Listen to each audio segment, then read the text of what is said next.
Ayan na guys, kakarating lang namin ng bahay. So kanina yung kilometers natin, ang odometer natin ay 218. So ngayon, tingnan ulit natin yung odometer natin. Ayan na, yung odometer natin. Meron pa tayong gasolina. Hindi pa tayo nag-gas. Dahil hindi pa naman natin naubos. Ayan. Tingnan natin yung trip natin. Trip A, 224. Kanina ito ay 214. So 10 kilometers yung nadagdag natin. Trip B. Ayan, 7.9. Ang average natin, 7.9 per liter. Ayan na. Ayan, 10 kilometers yung nakain natin ngayon. Okay na. So, ayun na. Nakita nyo naman yung ating last na odometer. So sa susunod lamang ulit, papakita ko sa inyo pag empty na ito kung ilang kilometers yung nakain niya sa loob ng isang full tank.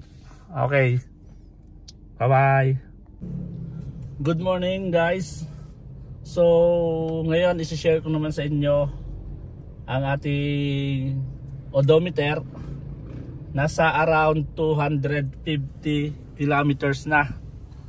Ayan, 250 kilometers. So malapit na tayo mag-empty. Nasa 1/4 na 1/8 na lang yung ating gas. So plano kong magpagas na ngayon. So ang gagawin natin, pagdating natin dun sa Shell, maggagas na tayo. Tingnan natin kung ilang litro ang full tank automatic. Ipo-full tank natin siya automatic, then yung kilometers odometer natin ay ating i-reading. Meron naman tong trip A at trip B, hindi ako nag-reset. Tingnan natin sa ganitong sitwasyon kung anong lalabas na, kung ilang litro ang ating maipo-full tank sa automatic. So mamaya abangan nyo guys at isi-share ko ulit sa inyo. Ayan na guys. So testing lang natin yung full tank to empty. Ngayon nag-alarm na yung fuel fuel sign niya, yung anong tawag dito, icon na empty na siya. Ayan, nagkaroon na tayo ng sign.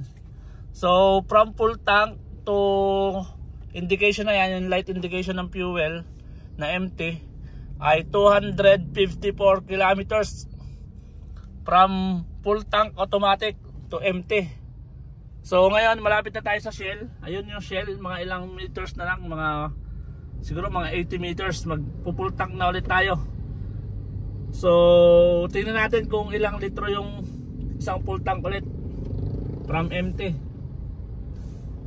Ayan, malapit na tayo guys. Sana tapusin nyo yung video. At nga pala sa mga hindi pa nakasubscribe sa aking YouTube channel, please subscribe, pasupport naman po. Yan guys, malapit na tayo sa Shell. Ito na, magpo-full tank na tayo. Ayan, so, hintay-hintayin nyo lang guys. Ito na, Shell, unleaded.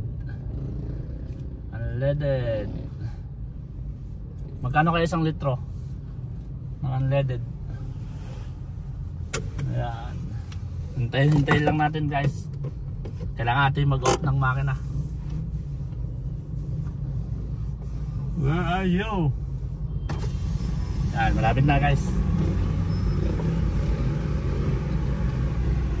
Pwede pa full tank automatic, unleaded. Off po muna ang makina. Off po natin yung makina. Okay na.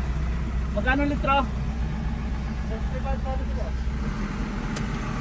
65-70 ang isang litro. Full tank automatic ha. Okay. Yan, full tank automatic tayo.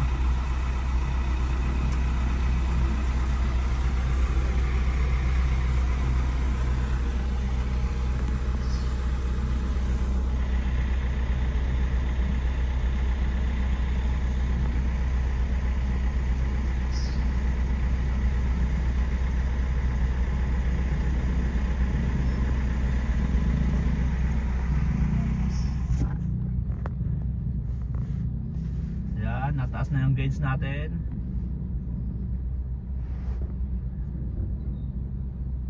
More or less 2,300 ang isang full tank.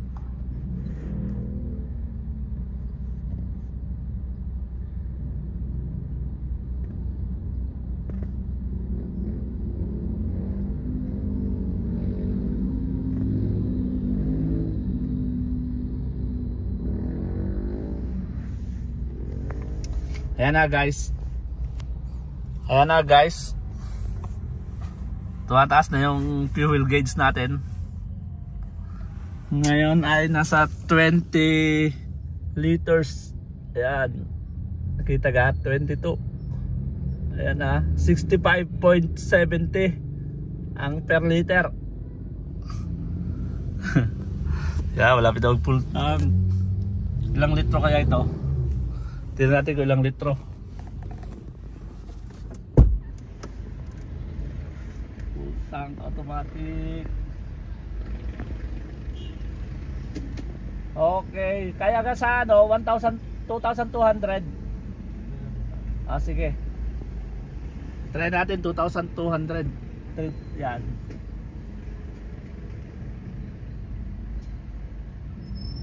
Kaya pa?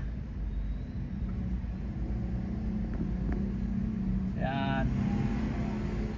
Okay, 2,200. 33.49 liters. Ayan guys, 33.49 liters, 2,200. So ito na yung nakain natin. Tignan natin yung trip A. Ayan. Trip A, trip B. Ayan, yan si Kuya. Ang ating ito na. Okay, sorry. Patak. Ayan. Ayan na guys. So start na ulit natin ang engine. Tapos na tayo mag gas. Hintayin lang natin yung ano. Ayan na guys. So 247 plus 4 252 kilometers from full tank to empty. Yan guys.